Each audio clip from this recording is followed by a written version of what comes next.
E a primeira pergunta que eu gostaria de trazer para a Thalita é para a gente explicar, né, na visão integrativa, funcional, o que é de fato, então, a síndrome dos ovários policísticos em si, né? Para quem não sabe muito, para quem é mais leiga, vamos começar desse beabá que para a gente é tranquilo, mas que para vocês pode mudar muito, né? Uma explicação que facilita o entendimento.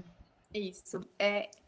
Na verdade, essa parece ser uma coisa óbvia, mas não é, porque desde 2012, sabe, Monielle, vários ginecologistas, endocrinologistas estão tentando mudar justamente esse diagnóstico, esse nome chamado Síndrome dos Ovários Policísticos. Por quê? Porque a gente faz referência, como síndrome dos ovários policísticos, simplesmente ao ovário policístico que você viu no ultrassom. Então, tem essa percepção de que se eu tenho ultrassom que tem um laudo lá, que tem ovário policístico, ovário polifolicular, ovário micropolicísticos, eu tenho uma síndrome, e que não é. Na verdade, esse é só, você pode ter ou você não pode ter, né, ultrassom alterado. Então, a gente tem estudado muito e apoiado esses grupos de médicos para a gente mudar esse nome mais para um nome de uma síndrome, né? Síndrome é o quê? É um conjunto de sinais e sintomas específicos de alguma doença, e no caso seria uma síndrome endócrino-metabólica. Por que endócrino? Porque a síndrome dos ovários policísticos está relacionada basicamente no sistema endócrino, no sistema hormonal.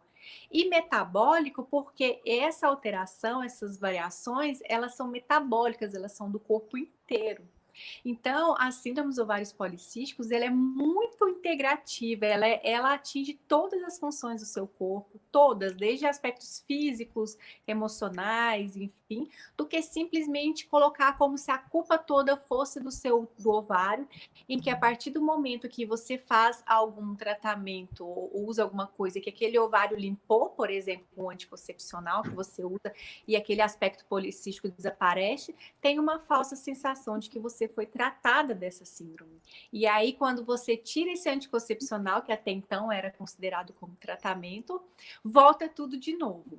Então, a síndrome dos ovários policísticos é, infelizmente, ainda um nome desatualizado, que seria mais síndrome endócrino-metabólica, mas que ela caracteriza por várias alterações hormonais, e essas alterações hormonais são focadas em quê?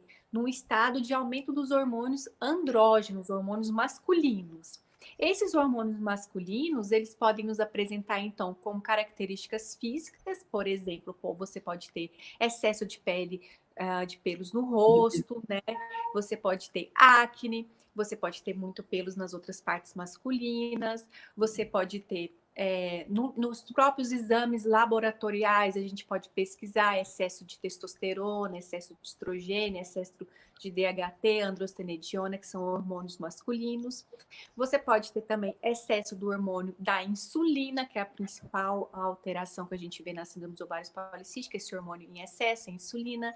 Você pode ter, então, por essa cadeia hormonal mais androgênica, mais masculina, está desequilibrada, está muito alta, a sua menstruação, que é mais a sua cadeia feminina, fica irregular, que seria o segundo ponto. Ciclos menstruais irregulares, em que esses ciclos geralmente são ciclos muito longos, de 36, 40, 2 meses, 3 meses, 1 ano sem menstruar, né? E a terceiro ponto, né, que seria o ultrassom.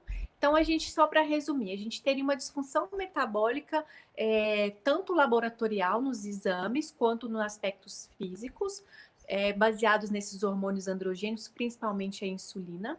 A gente tem, então, ciclos menstruais irregulares, em que predomina ciclos longos ou ausência de menstruação por muitos meses. E a gente tem um aspecto policístico no ultrassom. Lembrando que esse diagnóstico, você não precisa ter os 3, você só precisa ter 2 características. Ou seja, se você não tem ultrassom com ovário policísticos e tem as características de ciclo menstrual, ou laboratorial, ou fisicamente, você também pode ser caracterizada como uma síndrome dos ovários policísticos.